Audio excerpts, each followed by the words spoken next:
आला हजरत से वहां किसी ने पूछा जी जुम्मे की दूसरी अजान कहाँ पढ़नी चाहिए, तो आला हजरत फरमाने लगे बाहर पढ़नी चाहिए। आपने वो फतवा दे दिया, वहां जनाब लड़ाई शुरू हो गई। वहां लोगों ने कह दिया जनाब हमारे यहाँ 40 साल से हो रही है, किसी ने कहा 35 साल से। आला हजरत फरमाने लगे दीन तजर्बे से नहीं आता, दीन इल्म से आता है। आला हजरत ना अंग्रेज की अदालत नहीं जाते थे, फरमाते थे अदालत तो वो होती है जहां अदल होता है, आप उसको कचहरी कहते थे, अदालत कहते ही नहीं, तो कभी गए ही नहीं थे।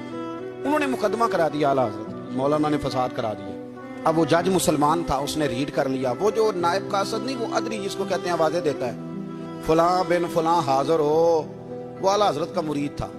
आपने उसे बुला के ना तो सारी बात समझा दी, वो समझ गया करना क्या है। जब बारी आई ना आला हजरत की, तो जज साहब ने केस पहले पढ़ लिया था कि ये मसला है। मौलाना कहते हैं अजान बाहर पढ़ो, तो कुछ लोग कहते हैं सामने पढ़नी चाहिए।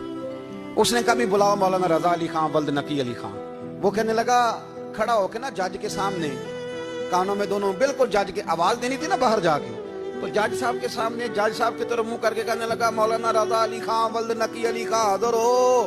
और जज कहने लगा बेवकूफ बाहर जाके कह। कहने लगे यही तो मेरे पीर कहते हैं, यही तो वो फरमाते हैं कि खतीब तो आया बैठा जुमा पढ़ाने, वो तो आया हुआ है, बाहर जाके कह, जो नहीं आए उन्हें भी पता चल जाए कि जुमा पढ़ना है, यही तो वो कहते हैं। वो जज कहने लगा मौलाना को आने की जरूरत नहीं, वो जो भी कह रहे हैं ठीक ही कह रहे हैं।